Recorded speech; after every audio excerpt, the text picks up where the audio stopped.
Vamos a hablar ahora sobre la enfermedad venosa crónica. La enfermedad venosa crónica,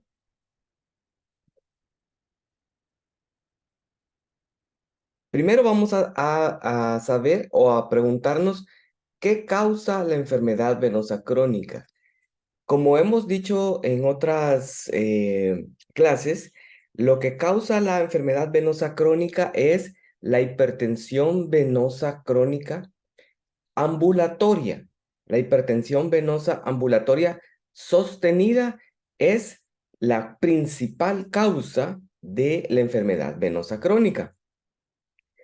Por eso decimos que la Unión Internacional de Flebología define la enfermedad venosa crónica como los cambios producidos en las extremidades inferiores resultado de la hipertensión venosa prolongada. Es decir, toda la enfermedad venosa crónica son los cambios que produce la hipertensión venosa prolongada en los miembros inferiores. Eso es la enfermedad venosa crónica, aunque también puede ser un poco más arriba de las extremidades inferiores, puede ser también en la pelvis. Pero este punto sí me gustaría dejarlo bastante claro. Enfermedad venosa crónica no son varices. Enfermedad venosa crónica no son venas. Son todos los cambios producidos por la hipertensión venosa prolongada. Eso es enfermedad venosa crónica. La hipertensión venosa dinámica, que es como habíamos hablado en clases anteriores, es la presión venosa elevada en el maléolo interno generalmente tras ejecutar la bomba muscular. Es decir, la bomba de la pantorrilla no está siendo capaz de reducir la presión venosa en el tobillo para lograr una hipotensión ambulatoria, sino que se está manteniendo la presión y esto causa hipertensión venosa. En este caso se llama dinámica porque es cuando estamos caminando. Y cuando estamos caminando, las bombas no son capaces de bajar la presión en el tobillo. Dice, es decir, mantener las presiones venosas altas durante mucho tiempo genera todos los cambios.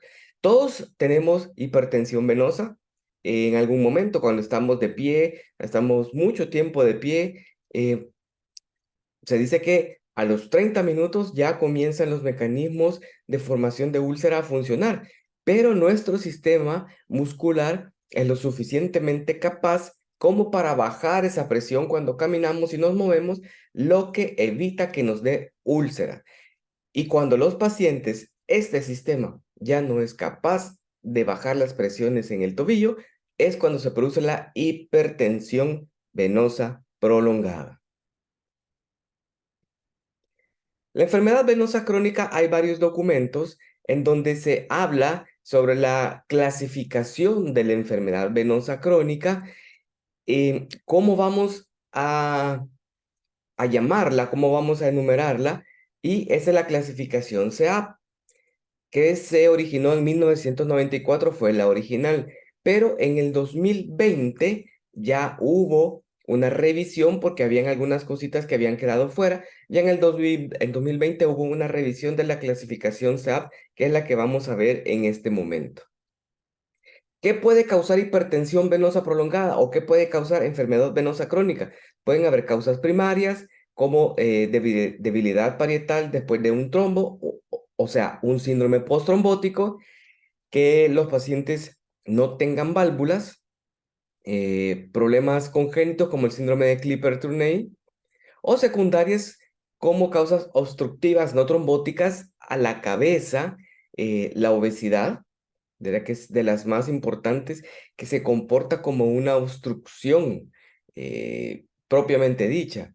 Musculares, la ligadura venosa puede llegar a causar hipertensión venosa, la compresión extrínseca y la anquilosis de tobillo por la causa que sea. Es, esta anquilosis de tobillo lo que hace es que disminuye el movimiento de la bomba muscular y en consecuencia hay un aumento sostenido de la presión venosa dinámica. y la fracción de eyección disminuida cuando la bomba está funcionando mal. Pero cualquier cosa que aumente la presión venosa en los miembros inferiores puede causar enfermedad venosa crónica. Cualquier cosa. Lo que sí debemos tener claro es que si tenemos enfermedad venosa crónica, hay hipertensión venosa sostenida. Y nuestro trabajo es averiguar la causa. Ok, la clasificación SEAP. La clasificación SEAP se, se basa principalmente en esta mnemotecnia. La clínica, vamos a ver en la siguiente, esta era la primera, la de 1994. La clínica, la C es de clínica, la E es de etiología, la A de anatomía y la P de patofisiología. En la clínica se clasifica desde 0 a 6. Ahora ya hay un 6R, ya lo vamos a ver. En la etiología, que si es congénita, primaria o secundaria. Anatómica, si es superficial, profunda o de perforantes. Y patofisiología, si es reflujo u obstrucción. Debería ser, por ejemplo, si un paciente tiene varices, podría ser la clase, y es por un síndrome de Tournai, es en las venas superficiales y con reflujo.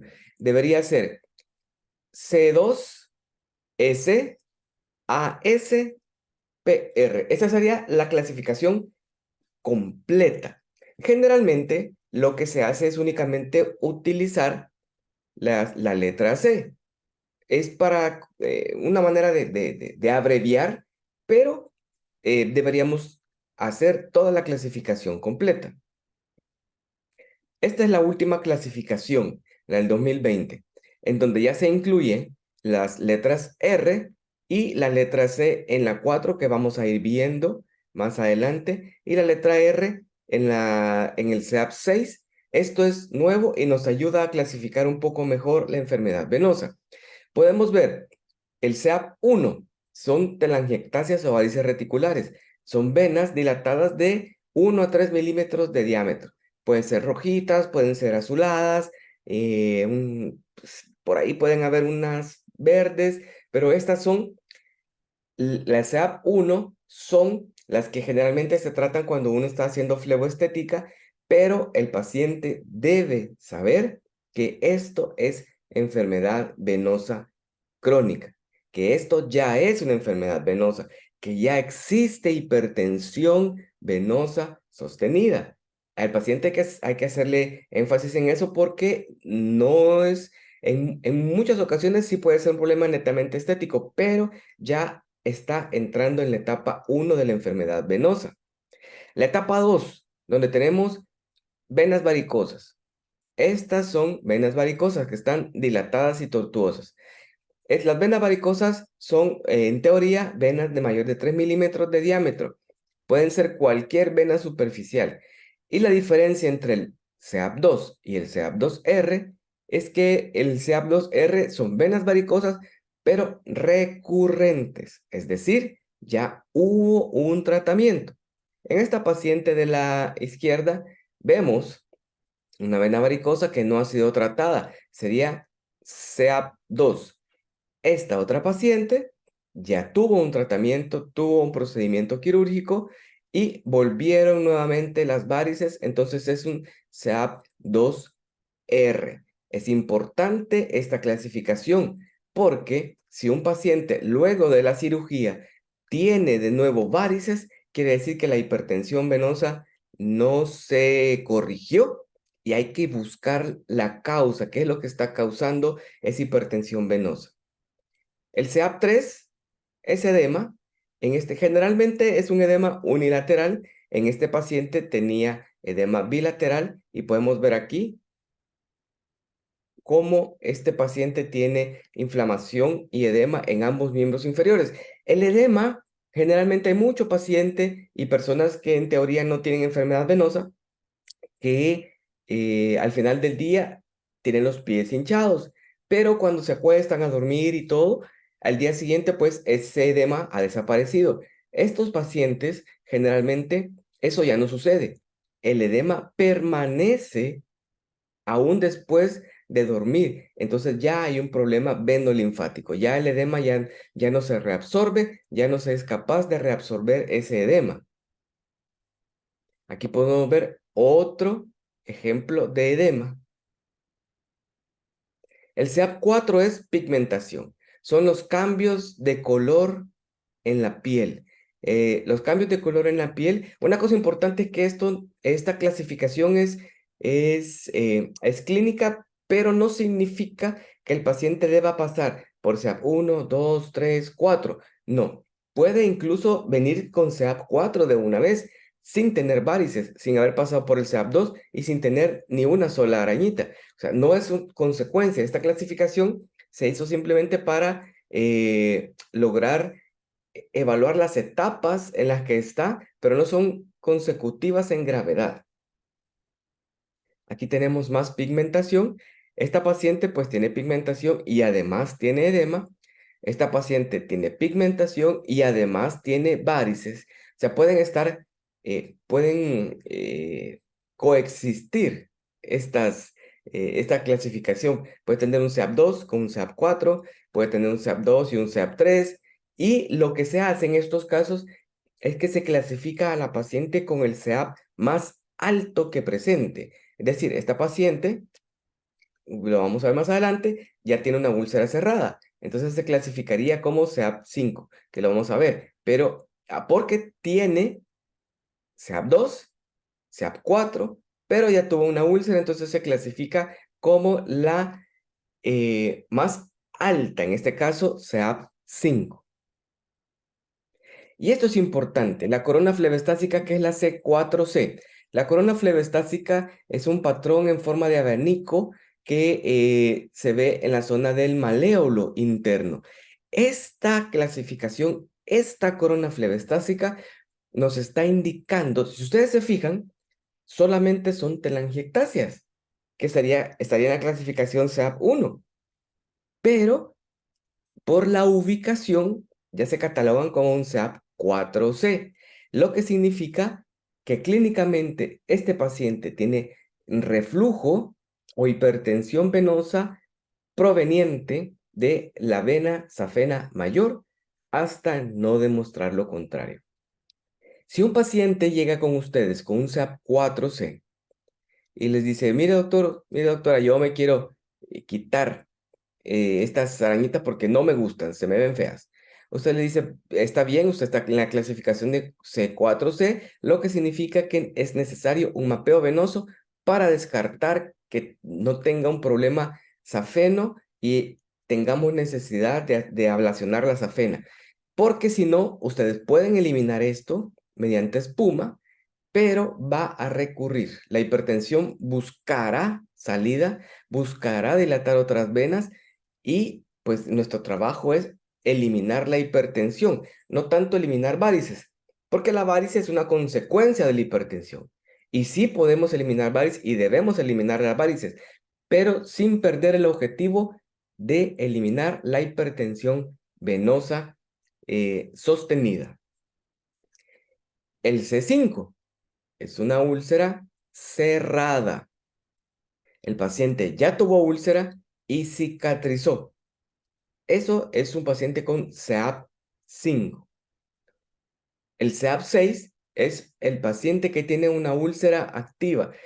No importa si este paciente no tiene varices, no importa si este paciente no tiene edema, pero si ya tiene una úlcera, es un SEAP6. Este paciente, al cicatrizar, solamente va a poder ser clasificado nuevamente en SEAP5. Ya no, ya no va a retroceder. No va a retroceder. Si este paciente tuvo una úlcera, va a ser SEAP5 y ahí se va a mantener para siempre. Luego un SEAP6 y el SEAP6R es cuando el paciente tuvo úlcera, tenía una úlcera, era un SEAP6. Luego pasó a SEAP5 porque le cicatrizó, pero la úlcera volvió. Entonces se convierte en SEAP6R, que es una úlcera recidivante. ¿Qué significa esto?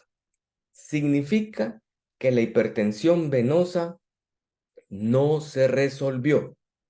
Logramos cicatrizar la úlcera, pero la hipertensión venosa no se resolvió y por lo tanto volvió a formarse la úlcera, porque la úlcera es una consecuencia de la hipertensión venosa. La úlcera no es una enfermedad por sí misma, sino que es una consecuencia de la hipertensión venosa sostenida. Y aquí tenemos un resumen donde está el SEAP1 desde las arañitas, SEAP2, 2R, las varices, SEAP3 el edema, SEAP4 pigmentación, 4C corona flebestásica, SEAP5 úlcera cicatrizada y SEAP6 úlcera activa. Esto es el resumen de toda la clasificación venosa. Como les digo, todo esto es consecuencia de la hipertensión venosa sostenida, cuando ya el sistema de la bomba de los gastrocnemios no es capaz de bajar la presión a nivel de tobillo y empieza a provocar todos estos cambios. Importante, las varices no son la única manifestación de enfermedad venosa crónica. Y si solo nos limitamos a eliminar varices, estaremos dejando por fuera la causa de la hipertensión venosa. Eliminar varices sin buscar causa de hipertensión venosa es inútil e incluso hasta contraproducente porque el paciente cree que está curado.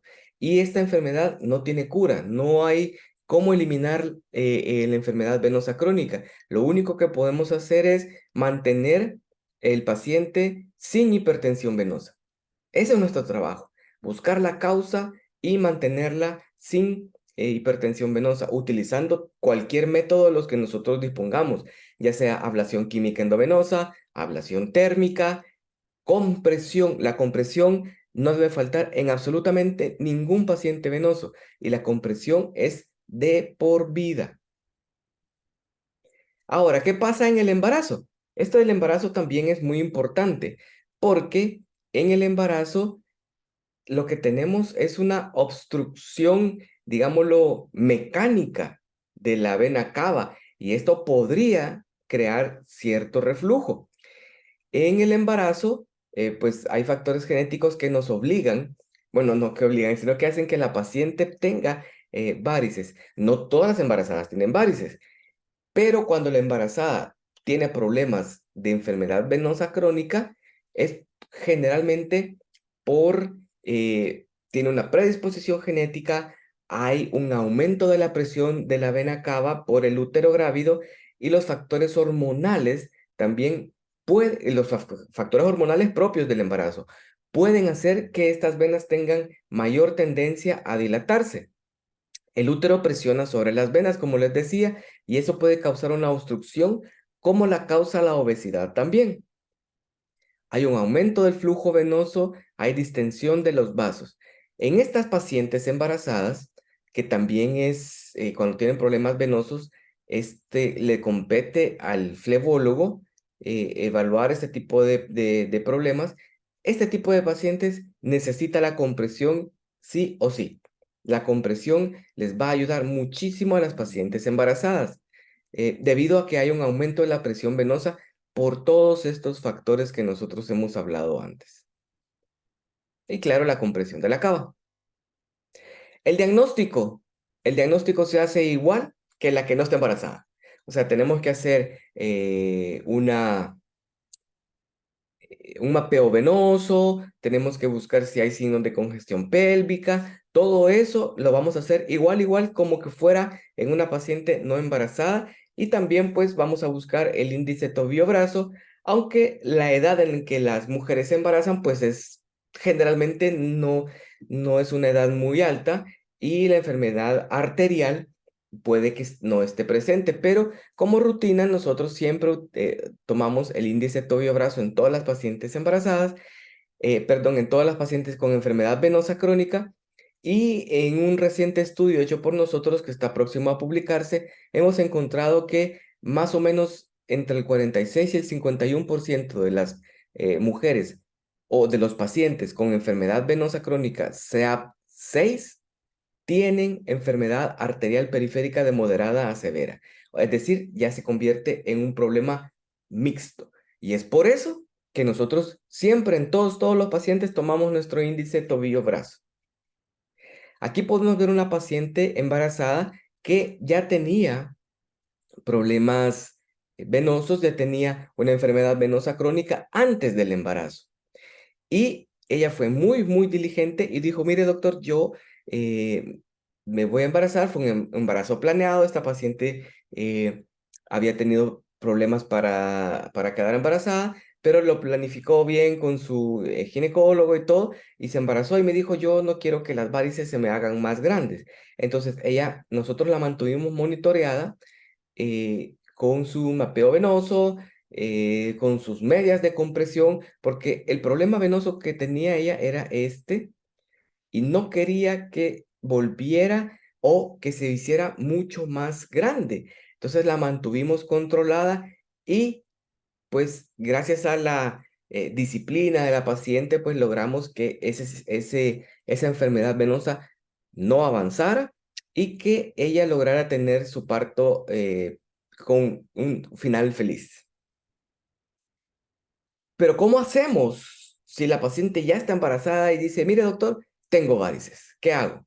Yo les recomiendo nunca, nunca esclerosar. La esclerosis en las pacientes embarazadas, aunque no tenemos una certeza de que vaya a causar un problema, tampoco tenemos la certeza de que no lo haga. Entonces, no debemos esclerosar ninguna paciente embarazada. Lo mejor que podemos hacer con esta paciente embarazada es utilizar medidas físico-posturales, que se mantenga, eh, que eleve las piernas, que mantenga en reposo en decúbito lateral, que utilice las medias de compresión a fuerza. Si utiliza las medias de compresión, el problema venoso se va a mantener a raya. Si esta paciente ya tenía enfermedad venosa antes, o si no tenía enfermedad, igual necesita las, las medias compresivas durante el embarazo. Y lo que se recomienda durante el embarazo es una presión intermedia, que es de 20 a 30 milímetros de mercurio, o lo que es lo mismo, una media clase 2. El ejercicio es muy importante y está recomendado en todas las pacientes y pueden hacerlo durante todo el embarazo, los 3 trimestres del embarazo pueden hacer ejercicio y eso va a contribuir a que la enfermedad venosa se mantenga a raya. Hay un estudio que habla del tratamiento farmacológico. Personalmente he revisado algunos estudios y algunos mencionan que no es recomendable. Este estudio dice que sí es recomendable porque no causa ningún efecto de la fracción flavonoide, pero únicamente fueron 50 pacientes y pues no sería suficiente para mí para recomendar el uso de medicamentos flebotónicos en el embarazo. Lo que yo recomiendo es ejercicio, medias y medidas físico-posturales. Y antes de hacer cualquier tratamiento, hay que esperar a que finalice el embarazo, porque la mayoría de síntomas desaparecen luego del embarazo. ¿Por qué? Porque los factores hormonales desaparecen, porque la obstrucción mecánica que el útero grávido hace también desaparece y puede desaparecer la enfermedad venosa. Por lo menos la peoría que tuvo durante el embarazo puede desaparecer y ya ustedes esperan a que la paciente deje de dar lactancia para lograr o para intentar hacer algún tratamiento ya un poco más invasivo. Y la compresión, como les decía, siempre. A partir de 25 milímetros de mercurio se ha demostrado que la compresión tiene un efecto positivo en las embarazadas en los 3 trimestres y no ha demostrado tener efectos secundarios sobre la hemodinámica ni materna ni fetal. Es decir, la compresión es lo más seguro que podemos utilizar en una paciente con enfermedad venosa en el embarazo. En este estudio se demostró, se utilizó medidas de compresión de 23 a 33 milímetros de mercurio en el primer trimestre de embarazo. Y se compararon dos grupos. Al primer grupo se les colocó las medias durante 2 semanas, que es esta línea continua de color negro que vemos aquí. Y redujeron, y al otro grupo no se le puso la media, no se le puso ninguna media durante las primeras 2 semanas. Y las pacientes con compresión redujeron todos los síntomas, digámoslo, molestos del embarazo, náuseas, vómitos, dolor de piernas, malestar, etcétera. Pero lo que dijeron, bueno, y esto pues vamos a hacer un cambio para saber si esto no es una mera casualidad. Y las pacientes que tenían las medias, se las quitaron y se las pusieron a las pacientes que no tenían medias. Sorprendentemente, cuando les quitaron las medias, comenzaron a presentar síntomas.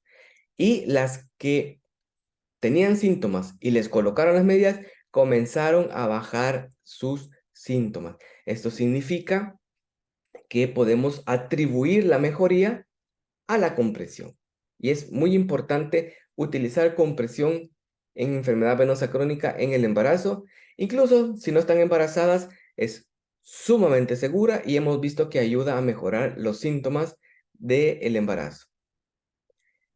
Aquí tenemos un sistema de compresión que nosotros utilizamos, que estamos tratando de hacer nosotros. Y en este sistema de compresión hemos medido las compresiones de este sistema. Déjeme ver si podemos, aquí está. Aquí estamos midiendo las presiones. Esta es la primera prueba del sistema de compresión casero. Vemos que tiene 30 milímetros de mercurio. Eso es lo que estamos midiendo.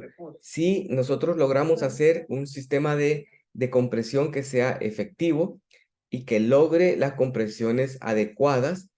Y este es un sistema que se llama PicoPress, el cual mide las presiones bajo el vendaje. Entonces, bajo el vendaje, nosotros tenemos ciertas compresiones.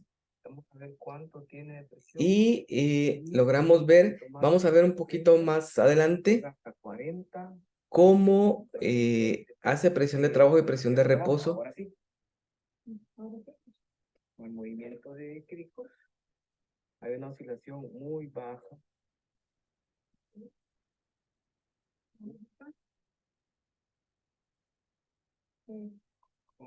Y aquí vamos a ver que con ese movimiento tenemos una oscilación extremadamente alta de... Eso es lo que nosotros necesitamos que los vendajes y los sistemas de compresión hagan en los pacientes.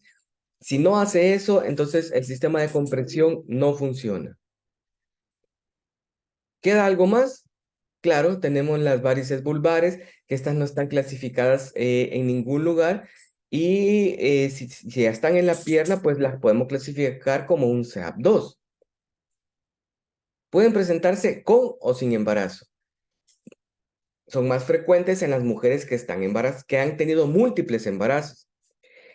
Y en las pacientes, generalmente se acompañan, cuando hay varices vulvares, tenemos varices en las piernas. Toda paciente, en todas, tenemos que preguntar si hay varices vulvares. Eso es muy importante, porque eso significa que probablemente la hipertensión venosa no está solamente en la pierna, sino que está también en la pelvis. En las mujeres embarazadas, lo mejor es esperar a que termine el embarazo. Y en todas, pues vamos a realizar un mapeo venoso de los miembros inferiores. Aquí podemos ver varices que están en la pierna, pero también están en la pelvis. Esto significa, debido a la anatomía de la unión safeno-femoral, podemos tener reflujos que vienen de la pelvis y que se comunican con el sistema venoso superficial de los miembros inferiores. Aquí podemos ver esta paciente con varices en la región pubiana y también varices en el miembro inferior. Esto significa que su problema viene de más arriba y es necesario hacer un estudio del sistema venoso pélvico. Y para concluir, vamos a ver qué causa la úlcera venosa. Pues la úlcera venosa, como todos los problemas de enfermedad venosa crónica, los causa la hipertensión venosa sostenida. Y es muy importante y quiero hacer énfasis en esto. La bomba de los gastronemios necesita un ángulo de movimiento de la articulación tibioestragalina de la articulación del tobillo. Con este ángulo de movimiento normal, que es entre 65 y 70 grados, tanto en flexión dorsal y plantar, es decir, sumados los dos deben ser más o menos 70 grados, esto garantiza la contracción de los gastronemios de forma eficiente para hacer retornar la sangre hacia el corazón y aspirar la sangre que está en el pie. Por eso también se llaman bombas impulso aspirativas. Cuando este ángulo de movimiento es menor, es decir, ya no hace los 70 grados, sino que hace menos, los gastrocnemios no son capaces de contraerse lo suficiente, por lo tanto, no pueden impulsar la sangre lo suficiente por el sistema profundo hacia el corazón, lo que va dejando acumulación y va creando hipertensión venosa sostenida. Con el tiempo empieza a causar todos los daños fisiopatológicos que nos llevan hasta la úlcera. Y si no resolvemos esto, si no hacemos que el paciente tenga un ángulo de movimiento adecuado, si no hacemos que la bomba de los gastrocnemios sea eficiente con la compresión, la hipertensión venosa sostenida va a seguir ahí y no importa cuántas venas operemos o cuántas venas esclerosemos, seguirá habiendo hipertensión venosa sostenida y esto va a cronificar la úlcera, cronificará la enfermedad venosa y el paciente no va a mejorar. ¿Qué vamos a hacer en cada etapa del SEAP? Ok, en el SEAP 0, cuando no hay síntomas, pues podemos dar algún flebotónico tomado y lo que sí debemos hacer siempre es compresión, compresión y compresión. En todas las etapas van a ver que hay compresión y compresión. Y siempre, siempre, siempre debemos darle seguimiento porque la enfermedad venosa crónica no se cura.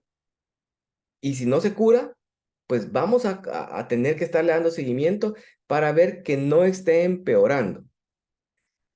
En el SEAP 1, que dijimos que son las telangiectasias, compresión. Hay síntomas, es decir, pesadez, calambres, etcétera. Y si no hay síntomas, entonces el paciente solicita tratamiento, le damos escleroterapia, que es lo que yo hago. Puede ser que otros médicos utilicen láser terapia, pues cada quien utiliza el método que mejor conoce. Y las medidas de compresión de 15-20. O sea, clase 1. SEAP 2. Cuando hay varices, valoramos la anatomía funcional y buscamos mediante el mapeo venoso si tiene reflujo safenofemoral, safemoropopliteo o de grandes varices. Si sí tiene, pues la escleroterapia es la primera elección. Es un método no invasivo, muy seguro, que ha demostrado mucha eficacia. El segundo método es la cirugía y siempre, siempre, siempre tratamiento complementario con presión elástica y flebotónicos.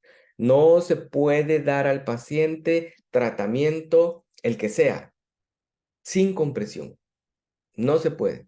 Entonces, el SEAP 2, ¿tenemos que eliminar la varice dañada? Claro que sí, pero tenemos que buscar el reflujo y utilizar compresión a fuerza. ¿Cuándo hay edema? Claro, si el edema es unilateral, pensamos siempre en enfermedad venosa. Si el edema es bilateral, pensamos en enfermedad sistémica como cardíaca, renal y hepática. Aquí lo podemos ver. Y valoramos si tiene reflujo, si tiene varices. Muchas veces el edema oculta las varices, pero para eso utilizamos el mapeo venoso. Utilizamos la escleroterapia si encontramos reflujos, compresión, flebotónicos. Dentro de esto quiero decirles que los flebotónicos son el de menor utilidad. Es decir, si tenemos compresión y eliminamos los reflujos o la hipertensión venosa, el paciente va a mejorar sin los flebotónicos. Pero si utilizamos flebotónicos y no utilizamos compresión, no eliminamos reflujos o la hipertensión, el paciente no va a mejorar.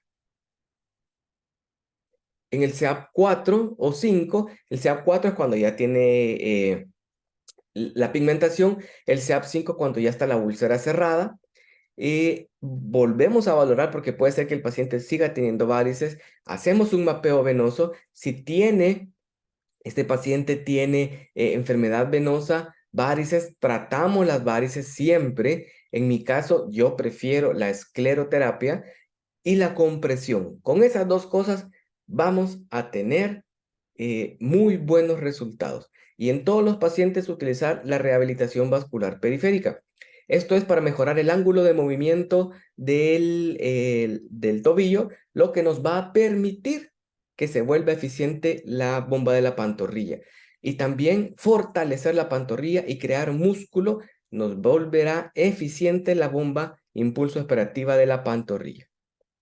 Y en el CEAP6, pues vamos ahí siempre, siempre. Un paciente con úlcera, hacemos el mapeo venoso, descartamos que no tenga un reflujo, que no exista una vena que sea la que esté causando la hipertensión venosa que nos está dando la úlcera. Y si la encontramos, esclerosamos la vena, mantenemos la compresión, y en este caso la compresión para estos pacientes es de 40 milímetros de mercurio. Hacemos la rehabilitación vascular y la compresión inelástica o compresión terapéutica no puede faltar. Cuando una úlcera no cicatriza puede ser porque es demasiado crónica. La historia de cirugía venosa puede dificultar la cicatrización. El reemplazo de cadera evita la cicatrización por la falta de movimiento del paciente. Una enfermedad arterial periférica con un ITB menor de 0.8, el hecho de la herida con más de la mitad de su tejido que sea no viable, que el paciente no quiera la compresión, que el paciente tenga sobrepeso, la edad avanzada, afectación del sistema superficial profundo y de perforantes, y una historia de trombosis venosa profunda eh, pueden llevarnos a que a que cicatrice con mayor dificultad la úlcera. Y para terminar, vemos acá, esto es lo que nosotros hacemos. Esto es ablación química endovenosa de una safena. Podemos ver, la paciente está consciente y lo hacemos ecoguiado. Podemos ver ahí la safena y vemos cómo entra la espuma. Eso es lo que hacemos para eliminar el reflujo cuando tenemos reflujo en vena safena. Es un procedimiento ambulatorio, no necesita anestesia y el paciente el mismo día se va con su compresión y puede ya hacer sus cosas completamente normales. Ningún viento es favorable para el hombre que no sabe dónde va. Séneca. Significa que si no sabemos que la hipertensión venosa sostenida es la causante de todos los males en la enfermedad venosa, estaremos esclerosando, estaremos operando, estaremos haciendo miles de cosas y nunca vamos a controlar la hipertensión y el paciente no va a mejorar. Muchas gracias y los espero en la siguiente clase.